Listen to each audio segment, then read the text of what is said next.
अच्छा, उसके बाद आपने यूआई ग्रेड के लिए भी आपने ये करना है कि रिकमेंडेशन लेटर लेना है और उसके लिए एफिडेविट।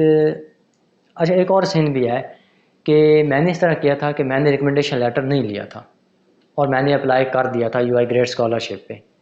फिर उन्होंने मुझे मेल की थी कि आप एम्बेसी को मेल करें और उनसे रिकमेंडेशन लेटर लें।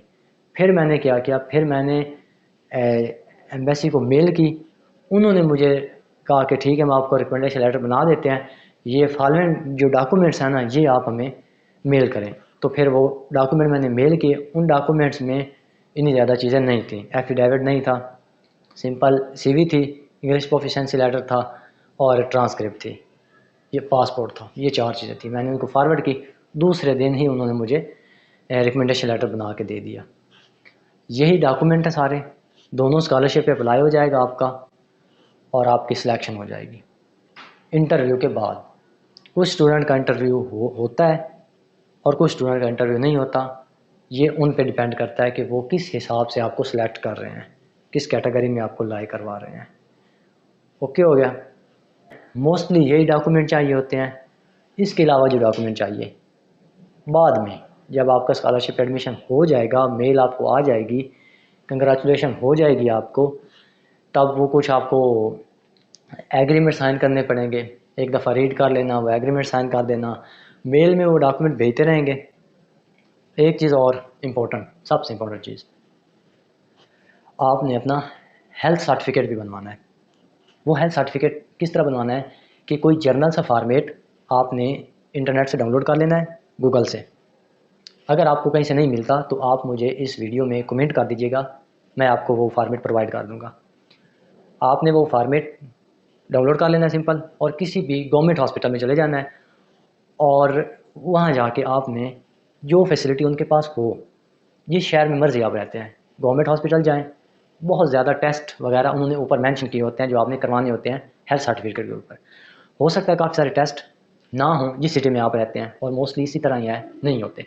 तो जो जो फैसिलिटी उनके पास अवेलेबल हों वो सारे अपने टेस्ट करवा लें।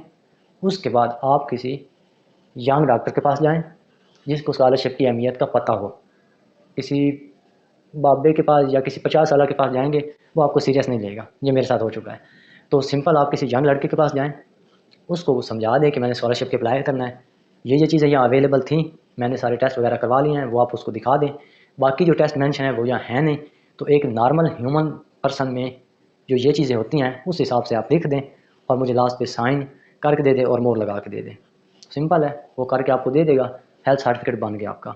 जब आपने एम्बेसी से रिकमेंडेशन लेटर लेना है, उसके लिए तो आपको दूसरे रिकमेंडेशन लेटर नहीं चाहिए, लेकिन जब आपने अप्लाई करना है तो आपको 2 रिकमेंडेशन लेटर चाहिए होंगे अपनी यूनिवर्सिटी से। एडमिशन होने के बाद आपको 2-3 और डॉक्यूमेंट चाहिए। वो कौन से हैं? एक बैंक स्टेटमेंट चाहिए आपको, वो जस्ट खाना पूरी है, परेशान होने की ज़रूरत नहीं है। वो आप, अगर आपके पास बैंक स्टेटमेंट है तो वेल एंड गुड, आप वो प्रोवाइड कर दें। हमें जो चाहिए थी वो ये चाहिए थी कि लास्ट 3 मंथ में आपके अकाउंट में 6 लाख रुपया होना चाहिए, रहा हो तो उसकी बैंक स्टेटमेंट बनवा लें। लेकिन जिनके पास नहीं थी उन्होंने क्या करना है, या जिनके पास नहीं है उन्होंने क्या करना है, उन्होंने ये करना है कि आपके भाई, आपके वाले साहब, कोई भी आपका फैमिली मेम्बर जिसका बैंक अकाउंट बना हो और वो कोई जॉब कर रहा हो और उसकी ट्रांजैक्शन, उसकी जो सैलरी है वो अकाउंट के थ्रू हो रही हो, किसी भी बैंक के अकाउंट के थ्रू हो रही है, तो सिंपल आप बैंक में जाएं और उनसे एक पम्फलेट बनवा लें, एक पेज बनवा लें कि ये मेरा भाई है और ये इसका बैंक अकाउंट है और इसके बैंक अकाउंट के थ्रू इतनी ट्रांजैक्शन होती रहती है हर महीने, या पिछले 3 महीनों में 5-6 लाख की ट्रांजैक्शन हो चुकी है, तो एनफ है। दूसरा डॉक्यूमेंट जो आपको चाहिए वो है फैमिली रजिस्ट्रेशन सर्टिफिकेट, एक वो चाहिए। एक आपका बर्थ सर्टिफिकेट चाहिए। लास्ट पे जाके आपने हेल्थ इंश्योरेंस करवानी है, वो सिर्फ ट्रैवलिंग के लिए है।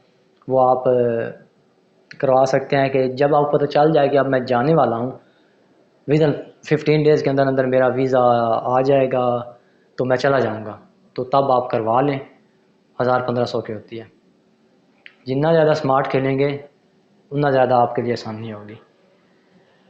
तो एक दफ़ा मज़ीद सारे डॉक्यूमेंट जो हैं वो मैं पीछे वाइट बोर्ड पे लिख देता हूँ। तो सिंपल सी बात है, आप फ़ॉरेन में हैं, इंजॉय करें।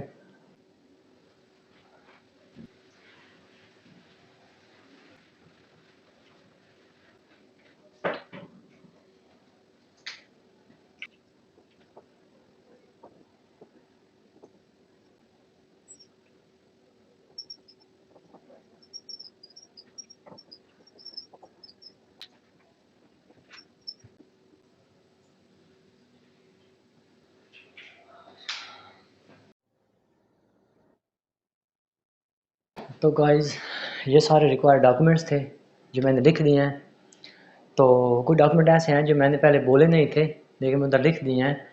वो एक है पुलिस क्लियरेंस सर्टिफिकेट। वो आपको मिलेगा, पुलिस स्टेशन चले जाएं या किसी भी खिदमत मरकज़ चले जाएं जहाँ आप रहते हैं, तो वहाँ से आपको मिल जाएगा। 500 उसकी फ़ीस है। और एक कोविड-19 सर्टिफिकेट भी आपने बनवाना है, और एक पोलियो का सर्टिफिकेट भी बनवाना है। वो सर्टिफिकेट जो है वो स्कॉलरशिप की रिक्वायरमेंट नहीं है, लेकिन एयरपोर्ट पे, पाकिस्तान नहीं एयरपोर्ट को लीव करने के लिए वो में भी आपसे चेक कर सकते हैं, तो वो भी बनवाएं। तो उम्मीद है आपको सब डॉक्यूमेंट की समझ आ गई होगी। अगर फिर भी किसी चीज़ की समझ नहीं आई तो आप कमेंट बॉक्स में कमेंट कर दीजिएगा, मैं आपको उसका आंसर दे दूँगा। तो बहुत शुक्रिया, अपना बहुत ज़्यादा ख्याल रखिएगा। मिलते हैं अगली वीडियो में। Bye bye. बल्कि नहीं, लास्ट पे वो बात कि पाकिस्तान से ज़िंदा भागो, बल्कि नहीं, पाकिस्तान नूर है और नूर को ज़वाल नहीं। अपना बहुत ज़्यादा ख्याल रखिएगा। Thank you.